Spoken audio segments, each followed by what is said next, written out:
Not nasty. After you give me the rating and then you say that they're show and tell. I know.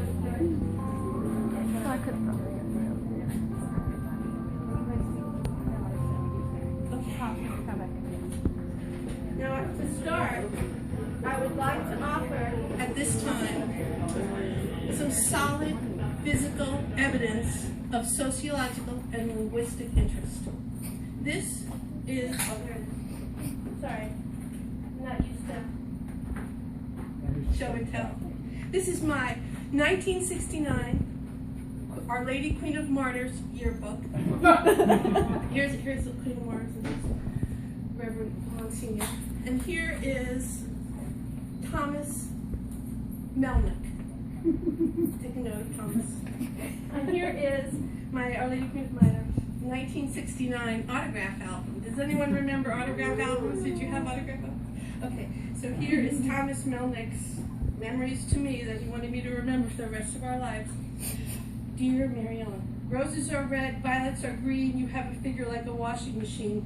Things haven't changed that much. But here it is, folks. The first use of LOL. LOL from Thomas Melnick. And this is a story that I wrote when I was 18, a freshman at the all-girl Catholic College of New Rochelle. This is not a school assignment, as you'll soon discern, and I was not wasted, believe it or not. It is my idea of a film treatment typed on an actual typewriter, which I'm going to show you how beautiful and different that looks.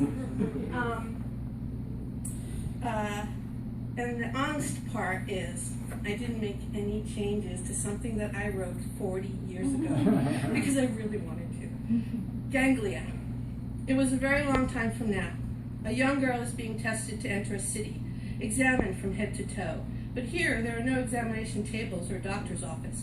Her body is simply poured over with light that enters her and reveals her deepest cellular secrets. 1979, this was. Her mind is explored in the very same way. It seems like she's an astronaut or an athlete, or this city is a very exclusive place from their thorough manner.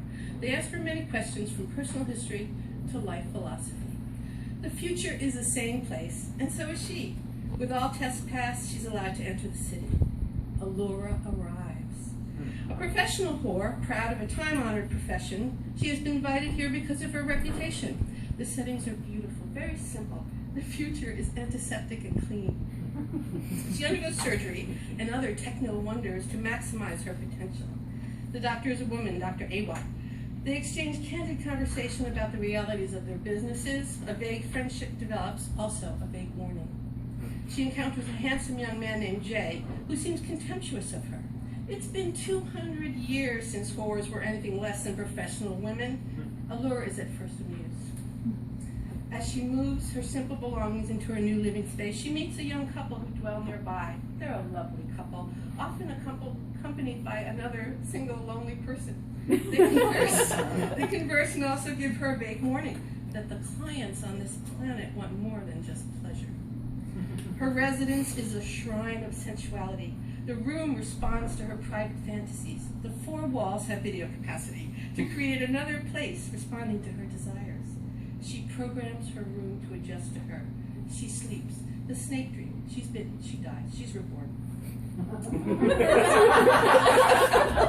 Her first client is a wireman. Born and bred to work inside the electrical works of the major ship cities, he's the tiniest person alive. She entertains him and becomes his friend with nothing sleazy about it. It's just all the wonderful, fun things you ever felt about sex, but modernized, technized, analyzed, rationalized, and most important, totally accepted. It's all okay, fun, and natural. She makes him feel at home.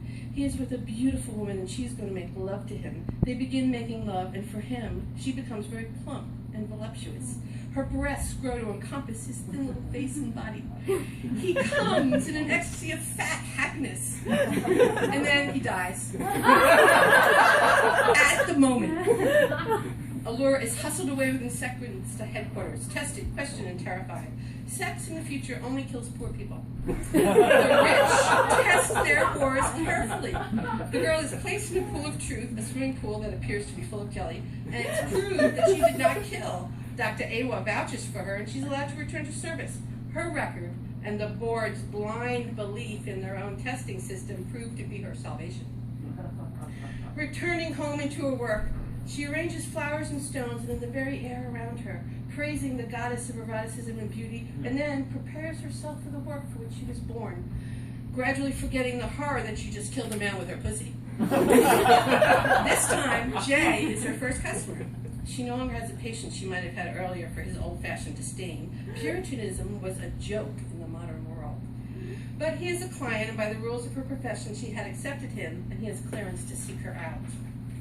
She begins to make love to him, setting up her room to get to know the man, talking to him, making him talk, beginning to like him, even to love him, as she has loved other clients. But he begins to ask her questions about the wire man that died, and she becomes outraged, believing he came there to spy on her. In fact, he does little to deny it. Allura throws him out and then chooses a client who has been very low in line on her waiting list. A man so nervous that when she interviewed him, she did not want to be with him. She suggested therapy would help him more than love. Now, she invites him over to his delight. By now, immortality has been achieved. The home planet went sterile. Space travel became commonplace. New dimensions were explored the same way Columbus explored our new world, and hundreds of new worlds existed.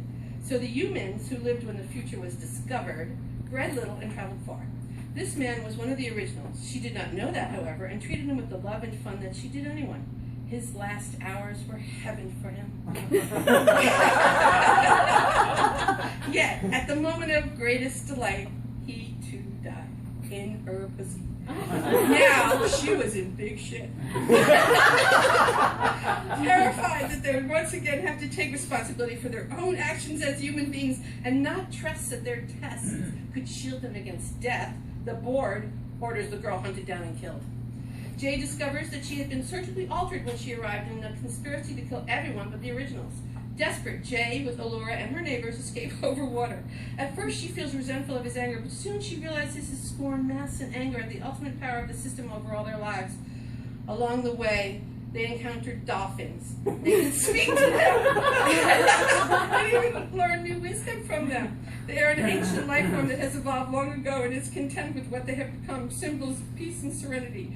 They escape with the help of their new friends and arrive at a desolate island after a long, suggested, journey.